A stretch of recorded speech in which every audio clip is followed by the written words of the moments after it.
നമസ്കാരം കേട്ടാ, ഞാൻ വിഷ്ണുവാണ്. അപ്പൊ എല്ലാവർക്കും സിസ്റ്റമാറ്റിക് ടൈൽസ് ഫ്ലോറിംഗ് ഐഡിയാസിലേക്ക് ഒരിക്കൽ കൂടി സ്വാഗതം. ഇന്നേ നമ്മൾ ക്ലിപ്സ്, വെഡ്ജസ്, സ്പേസേഴ്സ് ഇതിനെ കുറിച്ചുള്ള ഒരു വീഡിയോ ആണ് ചെയ്യാൻ ഉദ്ദേശിക്കുന്നത്.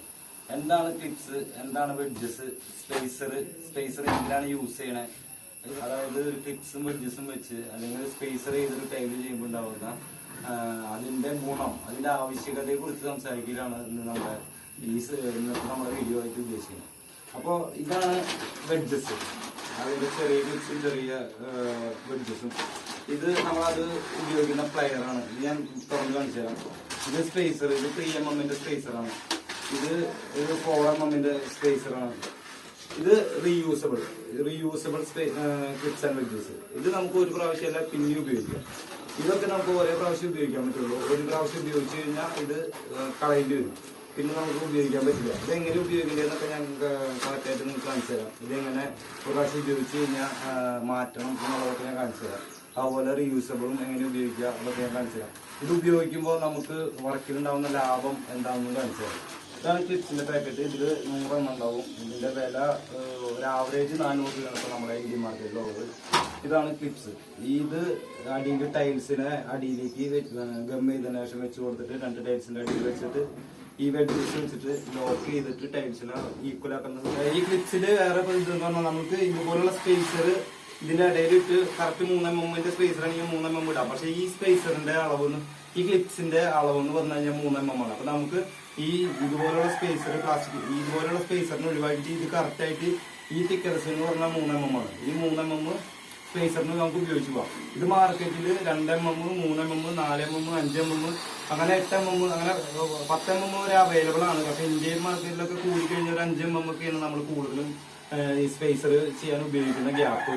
അതിന്റെ ആവശ്യമേ ഉള്ളൂ. അപ്പോൾ നമുക്ക് അവിടെ ഇന്ത്യൻ മാർക്കറ്റിൽ അതാണ് അവൈലബിൾ ആയിട്ടുള്ളത്. ഇതൊരു 3mm ക്ലിപ്സ് ആണ്. അങ്ങനെ മാർക്കറ്റിൽ പലതരത്തിലുള്ള ക്ലിപ്സും വെഡ്ജസുകളും അവൈലബിൾ ആണ്. അത് ക്ലിപ്സും വെഡ്ജസും വാങ്ങുമ്പോൾ എപ്പോഴും ക്വാളിറ്റി ഉള്ളത് വാങ്ങണം. കാരണം നമ്മൾ ടൈറ്റ് ചെയ്യുമ്പോൾ പല സ്ഥലത്തും പൊട്ടിപ്പോകാനുള്ള സാധ്യതയുണ്ട്. പ്ലയർ കൊണ്ട് ടൈറ്റ് ചെയ്യുമ്പോൾ ക്ലിപ്സുകൾ പൊട്ടിപ്പോകാറുണ്ട്. പൊട്ടിപ്പോകാതിരിക്കാൻ വേണ്ടി ക്വാളിറ്റി ഉള്ളത് വാങ്ങണം. ചിലപ്പോൾ 1 രൂപയ്ക്ക് 2 രൂപയ്ക്ക് ക്ലിപ്പ് കിട്ടുകയായിരിക്കാം. അത് ചൈനയുടെ ലോക്കൽ പ്രോഡക്റ്റുകൾ വരുമ്പോൾ നമുക്കത് പൊട്ടിപ്പോകും. അപ്പൊ നമ്മൾ 2 ടൈല് വെച്ചതിന് ശേഷം ഇതിന്റെ ഉള്ളിലിരിക്കുന്ന ഈ ക്ലിപ്പ് ഒരെണ്ണം പൊട്ടിപ്പോയി കഴിഞ്ഞാൽ പിന്നെ നമുക്കത് വീണ്ടും എടുത്ത് വെക്കാന്നുള്ളത് പ്രായോഗികമല്ല. അതുകൊണ്ട് അത്യാവശ്യം ക്വാളിറ്റി ഉള്ളത് വെക്കണം. ഇതിപ്പോ 1 സെന്റിമീറ്ററിന്റെ ക്ലിപ്പും ഇത് 2 സെന്റിമീറ്ററിന്റെ ക്ലിപ്പുമാണ്. ഇത് എങ്ങനെ ടൈറ്റ് ചെയ്യാം, എങ്ങനെ ടൈൽസിൽ വർക്ക് ആവും എന്നുള്ളത് ഞാൻ കാണിച്ചു തരാം. ഇപ്പൊ ടൈൽസിന്റെ അടിയിൽ ഇവിടെ ഗമ്മ് ചെയ്തതിന് ശേഷം ഇതുപോലെ നമ്മൾ ക്ലിപ്സുകൾ വെച്ച് കൊടുത്തു കഴിഞ്ഞു കഴിഞ്ഞാൽ അടുത്ത ടൈല് ഗമ്മ് ചെയ്ത് ബട്ടർ ചെയ്തതിനു ശേഷം ഇങ്ങനെ വെച്ചൊന്ന് വിചാരിക്കും. ഇങ്ങനെ വെച്ച് കഴിഞ്ഞാൽ ഇത് ടൈറ്റ് ചെയ്യേണ്ടത് നമ്മൾ ഇങ്ങനെ നോക്കാം. ഇങ്ങനെ നോക്കുമ്പോൾ ഏത് ഭാഗത്താണ് ടൈല് പൊന്തി നിൽക്കുന്നത്, കറക്റ്റായിട്ട് താഴ്ന്നു നിൽക്കുന്ന ടൈല് ഇതാണെന്നുണ്ടെങ്കിൽ, ഇതാ പൊന്തി നിൽക്കുന്നതെന്നുണ്ടെങ്കിൽ എന്നായിരിക്കണം വെക്കേണ്ടത്. ഇവിടുന്ന് വെച്ചിട്ട് എന്താ വെച്ചാൽ ഇവിടെ കനം കുറവും ഇവിടെ കനം കൂടുതലാണ്. ഈ ബാക്കിലുള്ള സപ്പോർട്ട് ഉണ്ടോ, ഇത് രണ്ടും നല്ല സപ്പോർട്ടാണ്. അപ്പൊ ഈ ലെവലിൽ നമ്മൾ പ്ലെയർ ചെയ്യുമ്പോൾ ഈ സപ്പോർട്ടിലാണ് ടൈല് ലെവലാവണം. അപ്പൊ പൊന്തി നിൽക്കുന്നവർക്ക് താഴെ വേണ്ട. അപ്പൊ എപ്പോഴും ഈ ബാക്ക് സൈഡ് പൊന്തി നിൽക്കുന്നവർക്ക് വെക്കണം. അത് ഇങ്ങനെ വെച്ച് കൊടുത്തതിന് ശേഷം നമ്മുടെ പ്ലെയർ ഉപയോഗിച്ചിട്ട് ഇപ്പൊ ഈ സിസ്റ്റത്തിൽ ചിലപ്പോൾ ഫുള്ള് ടൈറ്റ് ആയി വരില്ല. അപ്പൊ നമുക്ക് ഈ പ്ലെയറിൽ തന്നെ അഡ്ജസ്റ്റബിൾ ഉണ്ട്. ഇതിങ്ങനെ നീക്കിയിട്ട് 1-2 കള്ളി അഡ്ജസ്റ്റ് ചെയ്തു. പിന്നെ ഈ പ്ലെയറിന്റെ ഇവിടെയുള്ള ഈ സിസ്റ്റം എന്ന് പറഞ്ഞു കഴിഞ്ഞാൽ ഈ പ്ലെയർ എന്തോരം താഴത്തേക്ക് പോകണം എന്ന് കാണിക്കാനുള്ളതാണ്. ഈ ഇത് തിരിച്ചു കഴിഞ്ഞാലോ ഇനി ഇവിടെ വരുമ്പോൾ സ്റ്റോപ്പറാണ് കേൾക്കുന്നത്. ഇത്ര വരുള്ളൂ. അപ്പൊ നമുക്ക് ഒരു ആവറേജ് അളവ് ടൈലിൽ കിട്ടിക്കഴിഞ്ഞാൽ സ്റ്റോപ്പർ ഇട്ട് വെച്ച് കഴിഞ്ഞാൽ ഇങ്ങനെ ഞെക്കുമ്പോൾ സാധനം കൂടുതൽ പോയി പൊട്ടി പോകാനുള്ള സാധ്യത കുറയും. ഇങ്ങനെ ടൈറ്റ് ചെയ്യുന്നു. ചെറിയ വെഡ്ജസിന് പാകത്തിനുള്ള ഈ പ്ലെയറിന്റെ നോസിൽ ഫ്രണ്ട് ഭാഗം മാറ്റും. അത് കഴിഞ്ഞിട്ട് ടൈറ്റ് ചെയ്യും.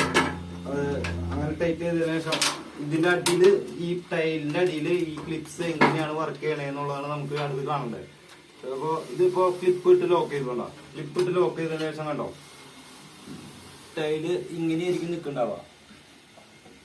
കണ്ടോ ടൈൽസിന്റെ അടിയിൽ ഈ പ്ലാസ്റ്റിക് ഭാഗം ഇങ്ങനെ കറക്റ്റായിട്ട് നിൽക്കുന്നത് കൊണ്ട് ഈ ഇവിടുത്തെ ലെവൽ ഈക്വൽ ആവും. ഇവിടുത്തെ ലെവൽ ഈക്വൽ ആയിട്ട് നമ്മൾ ഇവിടെ ടൈറ്റ് ചെയ്യുമ്പോൾ കറക്റ്റായിട്ട് ഇവിടെ ഈക്വൽ ആയിട്ട് ഇങ്ങനെ നിൽക്കും. ഇതാണ് ഇതിന്റെ രീതി. ഇത് ഞാൻ വർക്ക് ചെയ്യുമ്പോൾ ഉള്ളത് ഞാൻ കാണിച്ചു തരാം. വർക്ക് ചെയ്യുമ്പോൾ എങ്ങനെ വെക്കണം, എന്ത് ചെയ്യണം എന്നുള്ളത് ഞാൻ ഈ വീഡിയോയുടെ കൂടെ ഇൻക്ലൂഡ് ചെയ്ത് തരാം. ഫ്ലോറിൽ ഗമ്മ് ചെയ്തതിന് ശേഷം ട്രാവൽ ചെയ്യണം. ട്രാവൽ ചെയ്യുമ്പോൾ പ്രത്യേക ഒരു കാര്യം ശ്രദ്ധിക്കണം കേട്ടോ. ഇത് പൊളഞ്ഞൊന്നും പോകാൻ പാടില്ല. പരമാവധി നേരെ സ്ട്രെയിറ്റ് ആയിട്ട് തന്നെ ട്രാവൽ ചെയ്യണം. അങ്ങനെ ട്രാവൽ ചെയ്യുന്നതിൻ്റെ കാരണം എന്താണെന്ന് വെച്ച് കഴിഞ്ഞാൽ ഈ എയർ ഗ്യാപ്പുകളുണ്ടല്ലോ, അതായത് ഈ ജോയിൻറ്റ് കറക്റ്റ് ലൈനായിട്ട് ഇങ്ങനെ വരുമ്പോൾ എയർ ഈ ടൈലിൻ്റെ അപ്പുറത്തേക്കും ഇപ്പുറത്തേക്കും പോകാനുള്ള സാധ്യതയുണ്ട്. വളഞ്ഞും പൊളഞ്ഞൊക്കെ പോകുമ്പോൾ ഈ പശയിൽ ടൈൽ അമർത്തുമ്പോൾ എയർ അതിൻ്റെ ഉള്ളിൽ നിന്ന് ടൈലിൽ നിന്ന് പോകാനുള്ള സാധ്യത കുറവാണ്. അതുകൊണ്ടാണ് കേട്ടോ ട്രാവൽ ചെയ്യുമ്പോൾ എപ്പോഴും നേരെ ചെയ്യണമെന്ന് പറയണേ. പിന്നെ ഈ ട്രാവൽ ചെയ്ത് കഴിഞ്ഞതിന് ശേഷം നമ്മൾ ആ ട്രാവൽ കൊണ്ട് തന്നെയോ അല്ലെങ്കിൽ ഒരു ചെറിയ കോലശ്ശേരിയോ ഒക്കെ ഉപയോഗിച്ച് ഈ സൈഡ് പതുക്കെ അങ്ങനെ ടൈലിൻ്റെ എഡ്ജിൽ നിന്ന് ഉള്ള ചാന്തിനെ ഒന്ന് നീക്കി നിർത്തണം. അതിന് ശേഷമായിരിക്കണം നമ്മൾ ക്ലിപ്പ് വെച്ച് കൊടുക്കുക. അതെന്താണെന്ന് വെച്ച് കഴിഞ്ഞാൽ ക്ലിപ്പ് വയ്ക്കുമ്പോൾ നമ്മൾ അവിടെ കൂടുതൽ ഗമ്മിരുന്ന ക്ലിപ്പിൻ്റെ അടിയിൽ ഗമ്മ് വിട്ട് കഴിഞ്ഞ് കഴിഞ്ഞാൽ എന്താ പ്രശ്നം എന്ന് വെച്ച് കഴിഞ്ഞാൽ ടൈലും കൂടി അടുക്കാനുള്ള ഗ്യാപ്പ് കുറയും, ആ ഗമ്മിൻ്റെ ഗ്യാപ്പ് നമുക്ക് കുറയും. അതുകൊണ്ടാണ്. അപ്പോൾ ക്ലിപ്പ് വെക്കേണ്ടത് എങ്ങനെയാണെന്ന് വെച്ച് കഴിഞ്ഞാൽ പരമാവധി ചേർത്ത് ടൈലിനോട് ചേർത്ത് തന്നെ ആയിരിക്കണം ക്ലിപ്പ് വെച്ചിട്ടുണ്ടാവണത്. പശ ക്ലിപ്പിൻ്റെ മുകളിൽ ആവാതെ പരമാവധി ശ്രദ്ധിക്കണം. ഇതുപോലെ ചേർത്തിട്ട് വേണം നമ്മൾ ക്ലിപ്പ് വയ്ക്കുക. അപ്പോൾ ക്ലിപ്പുകൾ വെച്ച് കറക്റ്റ് ആയതിന് ശേഷമാണ് നമ്മൾ ടൈലെടുത്ത് കയറ്റി വയ്ക്കണേ. ടൈൽ വെച്ച് കഴിഞ്ഞിട്ട് നമ്മൾ വൈബ്രേറ്റ് ചെയ്യണം. അപ്പോൾ വൈബ്രേറ്റ് ചെയ്യാൻ ബുദ്ധിമുട്ട്, വൈബ്രേറ്റർ ഇല്ലാത്ത ആൾക്കാരാണെങ്കിൽ ഹാമർ കൊണ്ട് തട്ടിയതിന് ശേഷമായിരിക്കണം വെഡ്ജസ് വെക്കേണ്ടത്. വെഡ്ജസ് വെക്കുമ്പോൾ നമ്മളെപ്പോഴും ശ്രദ്ധിക്കേണ്ട കാര്യം എന്താണെന്ന് വെച്ച് കഴിഞ്ഞാൽ ടൈലിൻ്റെ അങ്ങോട്ടും ഇങ്ങോട്ടും വെഡ്ജസിന് ഓടിച്ച് നോക്കണം. എന്നിട്ട് ഏത് ഭാഗത്താണോ പൊന്തി നിൽക്കുന്നത് ആ ഭാഗത്തു നിന്നായിരിക്കണം വെഡ്ജസ് വയ്ക്കുക. കാരണം എന്താണെന്ന് വെച്ച് കഴിഞ്ഞാൽ പൊന്തി നിൽക്കുന്ന ടൈലാണ് നമുക്ക് താഴേണ്ടത്. വെഡ്ജസിൻ്റെ കനം കൂടിയ ഭാഗമായിരിക്കണം ഈ പൊന്തി നിൽക്കുന്ന ടൈലിൽ വരേണ്ടത്. ലാസ്റ്റ് വെച്ച ടൈലിൻ്റെ മുകളിൽ നിന്നായിരിക്കണം വെഡ്ജസ് എപ്പോഴും വയ്ക്കുക. കാരണം എന്താണെന്ന് വെച്ച് കഴിഞ്ഞാൽ ലാസ്റ്റ് വെച്ച ടൈലായിരിക്കും പൊന്തി നിൽക്കുക. എപ്പോഴും ശ്രദ്ധിക്കേണ്ട കാര്യം എന്താണെന്ന് വെച്ച് കഴിഞ്ഞാൽ ക്ലിപ്സ് അങ്ങോട്ടും ഇങ്ങോട്ടും വെച്ച് നോക്കണം. എന്നാലും ഒന്നും കൂടി ചിലപ്പോൾ അപ്പുറത്തെ ടൈൽസിന് പെൻഡുണ്ടായാൽ അപ്പുറത്തെ ടൈൽസും പൊന്തി നിൽക്കാനുള്ള സാധ്യതയുണ്ട്. ഈ ക്ലിപ്സുകൾ എങ്ങനെയാണ് നമ്മൾ പൊട്ടിച്ച് എടുക്കുക എന്നുള്ളത് പൊതുവെ ഒരു സംശയമാണ്. അത് ഈസിയാണ്. ഹാമർ കൊണ്ട് ഇങ്ങനെ തട്ടിക്കഴിഞ്ഞാൽ നമുക്ക് ഈസി ആയിട്ട് ഈ സാധനം എടുക്കാൻ പറ്റും. ക്ലിപ്സ് പിന്നെ നമുക്ക് ഉപയോഗിക്കാൻ പറ്റില്ല, പൊട്ടിപ്പോയിട്ടുണ്ടാവും. വെഡ്ജസ് വേണമെങ്കിൽ നമുക്ക് റീയൂസ് ചെയ്യാം. പരമാവധി റീയൂസ് ചെയ്യാതിരിക്കുകയാണ് നല്ലത്. കാരണം എന്താ വെച്ചാൽ അതിൻ്റെ ആ ഗ്രിപ്പ് പോയിട്ടുണ്ടാവും. അപ്പോൾ നിങ്ങൾക്ക് എല്ലാവർക്കും എൻ്റെ ഈ വീഡിയോ ഇഷ്ടപ്പെട്ടു എന്ന് വിചാരിക്കുന്നു. ഇഷ്ടപ്പെട്ട് കഴിഞ്ഞാൽ നിങ്ങളിതൊന്ന് ഷെയർ ചെയ്യണം, ലൈക്ക് ചെയ്യണം, സബ്സ്ക്രൈബ് ചെയ്യണം. അപ്പോൾ ഇനിയും അടുത്ത വീഡിയോ ആയിട്ട് പുതിയൊരു അറിവായിട്ട് നിങ്ങളിലേക്ക് വരാമെന്ന് പ്രതീക്ഷയോടുകൂടി ഗുഡ് ബൈ.